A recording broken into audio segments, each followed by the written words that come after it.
Hey everybody, my name's Emily Sweeney. I'm a reporter at the Boston Globe. I'm also on the board of the New England First Amendment Coalition.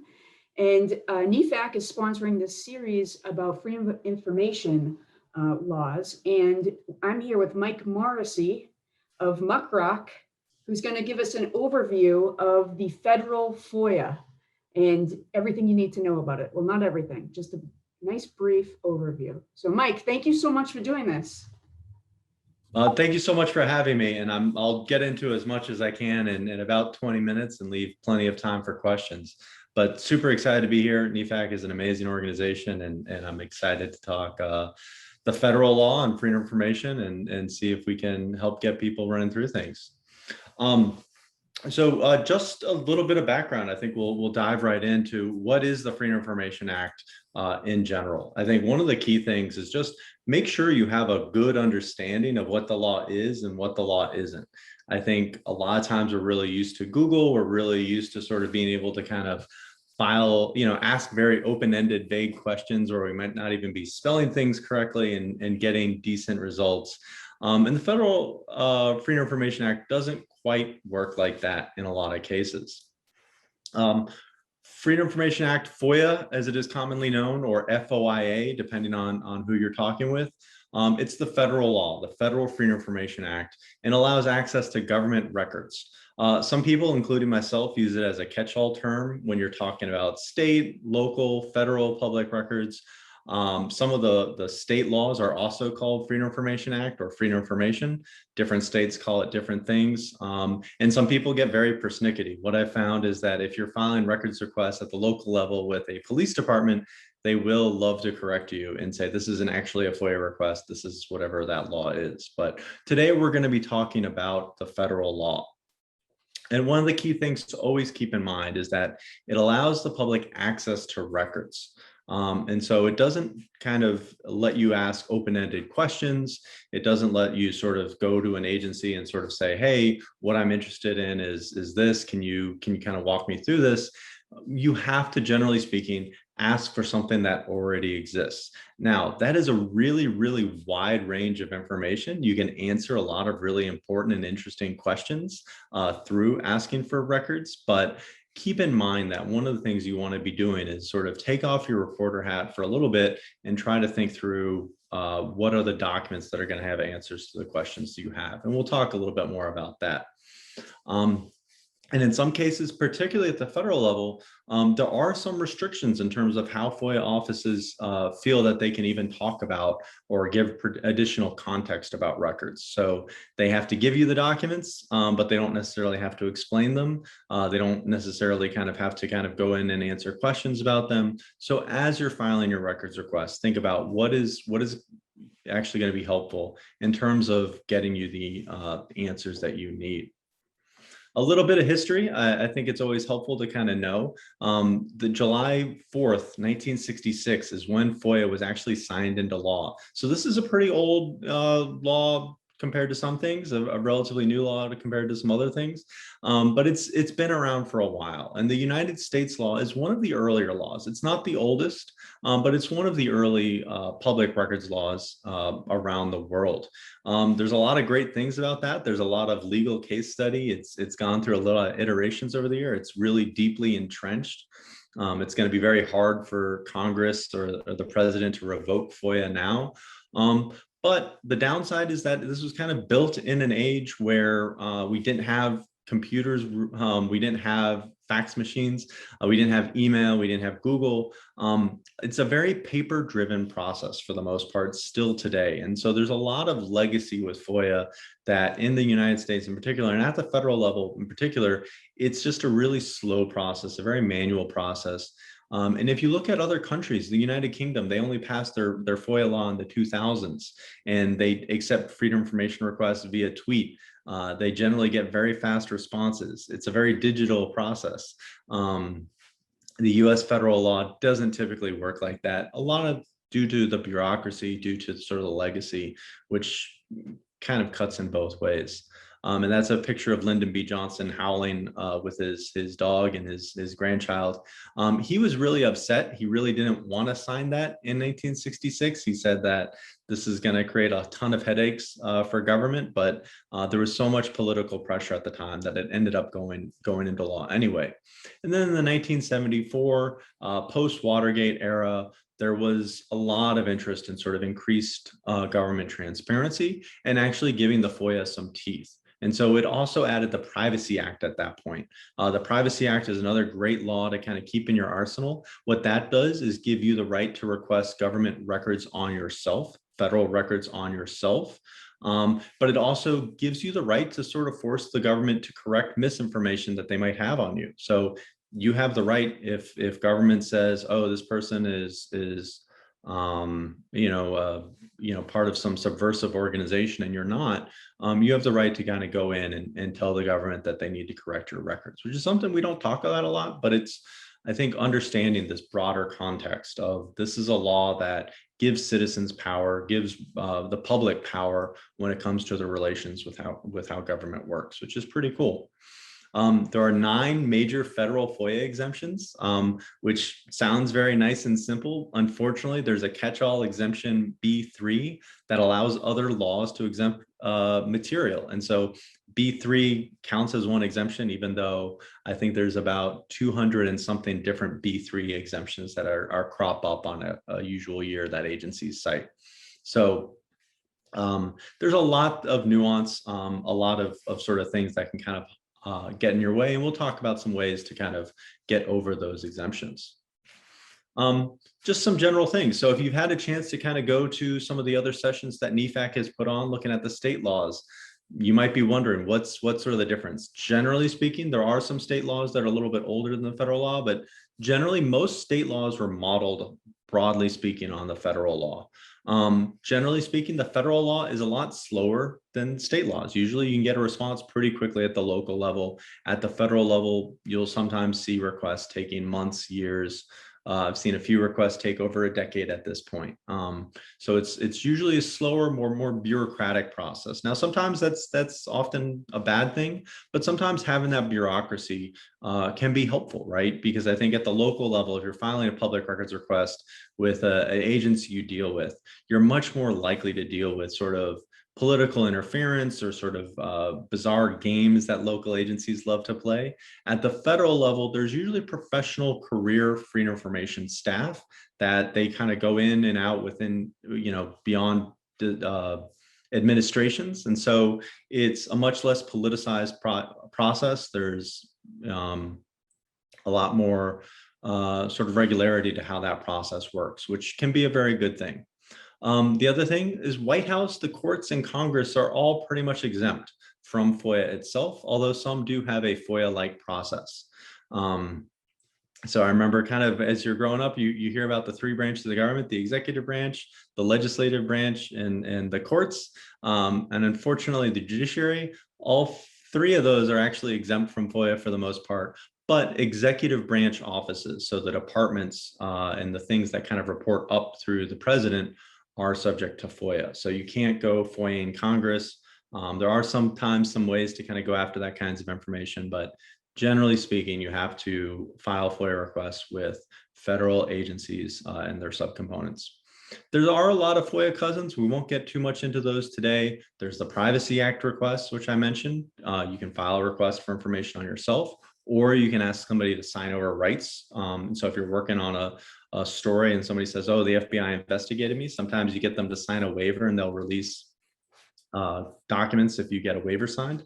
There's a mandatory declassification review where you can tell the government, hey, I don't think this is properly classified. Can you review it? And then there's the Presidential Records Act. So while the White House is generally exempt from FOIA, eventually those records do largely become into the public domain. It just takes 5, 6, 7 years for that initial batch of documents to get released. And then longer time if the former president feels like there's sensitive information in there. Now, one of the things I think that's important with the Freedom of Information Act request is a lot of times people file very broad requests, right? I think we want to cast a wide net. We don't want to miss anything. Generally speaking, my advice is try to be as specific and targeted as you can. And in particular, look for ways that you can sort of provide evidence that the documents you're interested in exist. One of the other things a lot of times I hear people ask about sort of like magic language or sort of templates.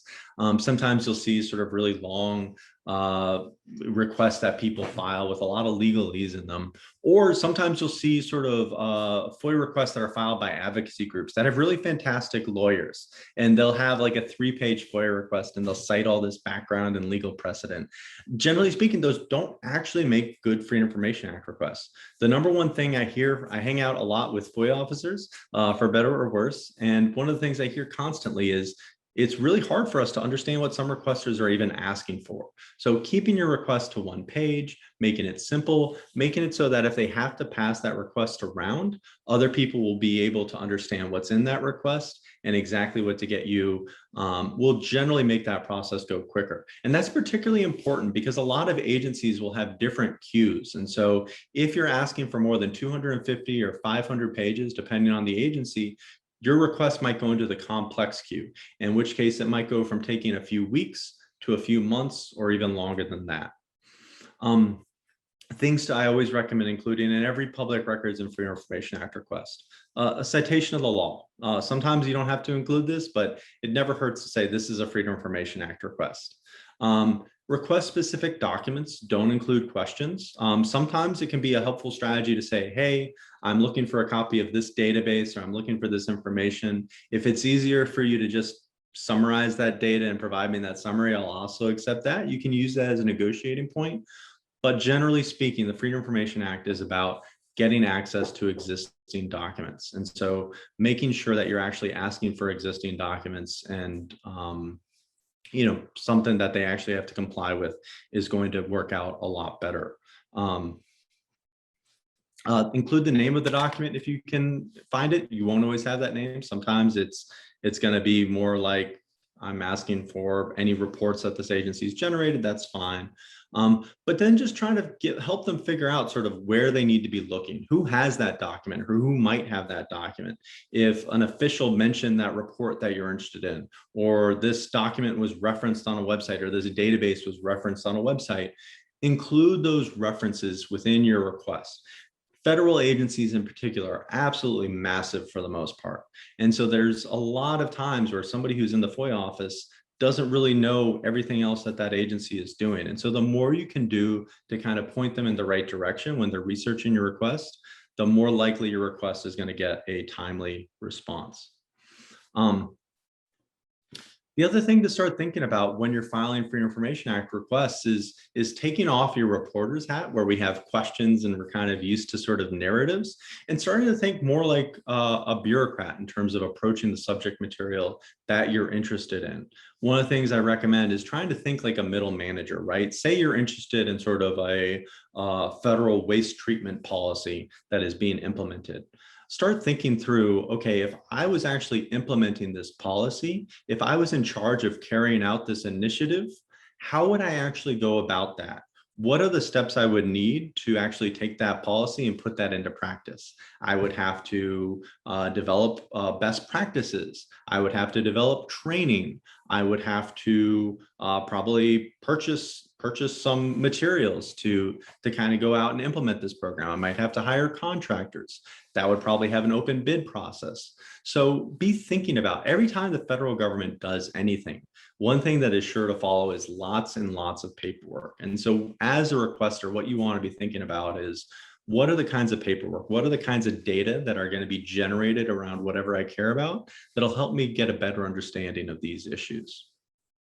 Some ways to kind of go around that, sort of just thinking through what is the mandatory reporting, right? So if you're interested in a federal program, a lot of federal programs are actually administered by the states, and the federal government asks for reports back on how things are going. You can ask for copies of that reports that are being generated. Think about all the procedures, the onboarding process, PowerPoints. Government agencies run on PowerPoints. And so I think thinking through, okay, who is going to be pitching this idea? How are they going to be executing it? How are they going to bring the rest of the team up to speed so they understand how that's going to be running?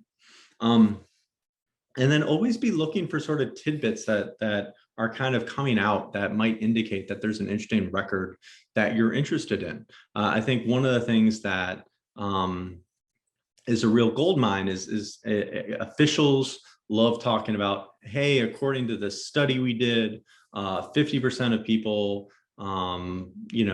feel like there needs to be more cats in every household. And so that's why we're doing this Cats for Everyone program. When somebody says, hey, we did a study or we're getting ongoing reports about this, that's a document that's being generated. If an official says, oh, according to our estimates, there's going to be a huge cost overrun, and that's why we need to cut this critical program, somebody had to study that and put together that cost overrun projection. Ask for a copy of that. As a requester, one of the things you just want to get into the habit of is just sort of thinking through, like, as somebody's making an announcement, as something's talking about something, what are the documents and data that are underlying there that a lot of cases nobody else has thought to request? Because everything needs data, everything needs paperwork, everything is logged in some different way. And so be thinking about what are the different ways that you can point and say, hey, this person said that this study they recently did found that there's going to be huge cost overruns, or everybody likes cats. I want a copy of that study. And then the other thing to think about is that within a bureaucracy, especially the federal bureaucracy, everything is done in collaboration, multiple different departments, multiple different agencies. A lot of times it's a federal and state or a federal and local collaboration on stuff. And the great thing about when you have collaborations is that a lot of times, I mean, we've all seen the TV shows and the movies, the feds and the local police, generally speaking, a lot of times don't get along, right? I think people don't respect each other when it comes to sort of federal versus state or federal versus local collaborations. And there's real upside there as a requester, because if a local government is trying to hide some information from you as a reporter, and they're collaborating with the federal government on that, the federal government probably doesn't care. They don't care if they're making their local counterpart look bad. Or vice versa, right? There's been a lot of times where the federal government said, hey, we're not going to release any information on the surveillance program, but people were able to get that information via local public records laws and vice versa. So it's a really powerful tool to think not just who are you particularly interested in, but what are some other ways that that entity might intersect with other agencies that you can also file FOIA requests with. Some other resources for infiltrating the mind of a government agency is just agencies' own websites, right? Every federal agency has what's called a FOIA reading room, where they're supposed to post commonly requested documents. And that usually includes a copy of their FOIA request log, so you can see what other people have been requesting. Each federal agency has what's called a records retention schedule, as well as a system of records. Agency records retention schedule details all the different types of documents that various agencies need to maintain, right? And so this says how long they have to hold on to this, what are these types of documents, and you can always point to and say, hey, according to your records retention schedule, you keep disciplinary records for 5 years. I want a copy of 5 years of these disciplinary records. System of records is basically all the different databases that various agencies keep. Another really valuable resource is just seeing sort of like, hey, what are all the different information sources that this agency has that maybe other people haven't thought to request in the past. On MuckRock, we've helped publish about 70,000 public records requests that you can just kind of browse and explore and search by key term. And so if you see somebody else's clever idea or see somebody else's wording, feel free to kind of remix and build off that. And that can be a really powerful tool. A few other resources I won't get into, but Document Cloud, we post tons and tons of primary source materials there. It's a great idea to, like, if you're like interested in a topic, you're not sure what kind of documents are related to that topic, search on Document Cloud. Maybe you'll find some inspiration in terms of what documents are out there. FOIA Mapper is another great resource with a lot of data on individual federal agencies. And then just, you know, getting comfortable with Google and just paying attention to the other reporting that folks do. A lot of the great FOIA request ideas I've had over the years have been just seeing other people's stories and saying, oh, I'm going to file that request in a different city or with a different agency. Or, hey, somebody got some really great documents 10 years ago about this subject. I wonder if things have actually improved since then. There's also a book I really love, Art of Access. It's a really great primer on public records. Finally, I always recommend kind of appealing, right? So I think one of the things as a FOIA requester is you have a couple of different options when it comes to overcoming denials. About 1/3 of appeals at the federal level result in more documents being released. So that means if you're not regularly filing appeals, they don't need to be complex, you don't need to be a lawyer, but you're missing out on tons and tons of documents that you might be entitled to. When agencies get an appeal, they're supposed to give that appeal the most generous interpretation that they can. Usually, essentially, it gets kicked up to somebody who's more experienced, somebody who understands the law a little bit better, and also somebody who's the last line of defense for that agency to not get sued. And so if they might be in the wrong, a lot of times they'll give you a discretionary release just to avoid the chance of litigation. In addition to sort of administrative appeals, which go back to the agency, there's also the Office of Government Information Services, which is kind of like a marriage counselor, but for FOIA requesters.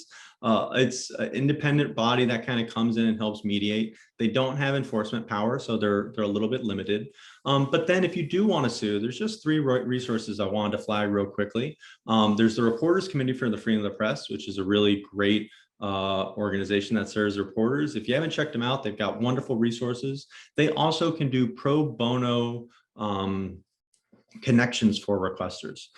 There's the, and I'm blanking on what this acronym is, but it's the Free Expression Law Network, which is a growing network of legal clinics that are tied to law schools.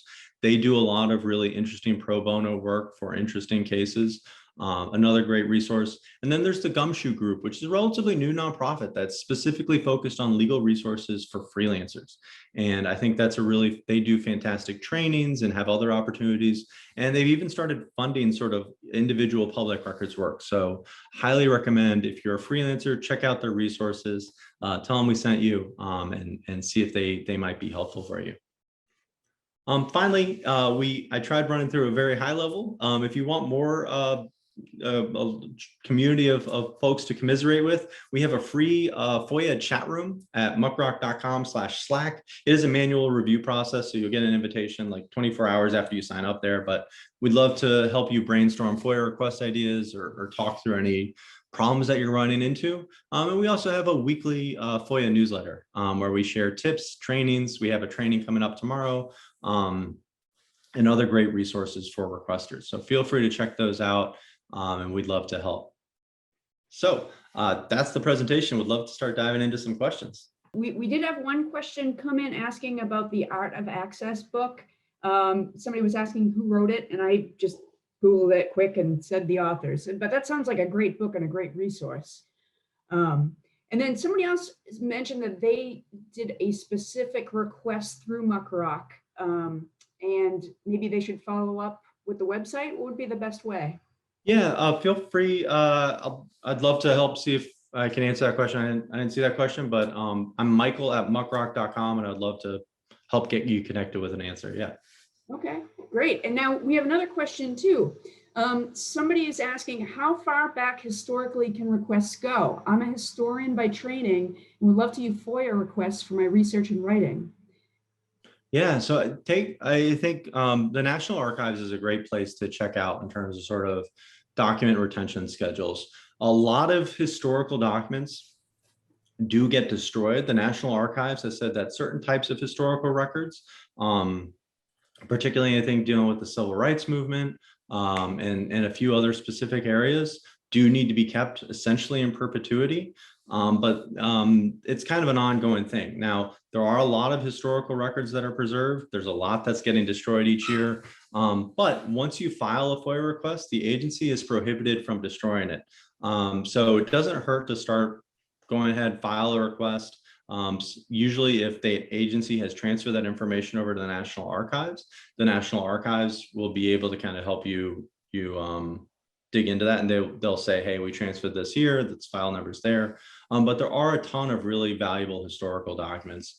It really is going to vary depending on the subject matter. I've seen stuff going back to I think 1918. I think we've seen some really old records, and that's at the federal level. At the local level, I've seen even older public records requests. Because a lot of, especially here in New England, a lot of really old, great, fascinating historical records. So there's a lot of really great resources out there. And recently, they actually withdrew an exemption for documents that are over, and I should know that, I think 25 years and older. So deliberative documents, if an agency is brainstorming a decision, those are generally exempt from public records in the Freedom of Information Act. But if those documents are 25 years older, you can actually now go and get those records. So there's actually new troughs of older documents that are available. That's excellent. That's cool. That's good to know. We have another question from somebody asking, can one request information from a government employer regarding financial records? So it sounds like maybe this person maybe works for a government agency. Can they send a FOIA for financial records? Yeah, I mean, if you're asking for records about yourself, if you're asking for employment records, or you think that they might be messing around with you, that's what the Privacy Act request is for. And you can file a Privacy Act request, you can file a FOIA request. If you are worried that there might be something untoward in another different part of the agency, you're also entitled to file Freedom of Information Act requests. I do recommend, if you're going to be a whistleblower, I think reaching out to some lawyers. We've worked a bit with the Project on Government Oversight, which is a great nonprofit organization that does a lot of really great journalism, but is also really focused on supporting whistleblowers. I always recommend, if there's something where you might be running into legal challenges, or you're worried about retaliation, generally speaking, I am not a lawyer. There are protections, but I would reach out to whistleblower.org or another organization that can service there. But a lot of federal employees file Freedom of Information Act requests all the time, whether about own issues they're running into or just stuff that they're curious about. Excellent. And yeah, we're winding down here. Michael, I want to thank you so much for this presentation. It was really, really good. And I know I learned a lot. And, you know, for folks watching, we're going to be posting this video. If you go to the NEFAC website, that's the New England First Amendment Coalition, and check out their social media channels, you'll be able to see this video in full. And also, I want to thank the New England chapter of the Society of Professional Journalists for sponsoring this session. So thank you so much, Michael. And thanks everybody for tuning in. Yeah, it's my pleasure. It was great talking, and hope to see you in the chat room. All right. Yeah. Take care.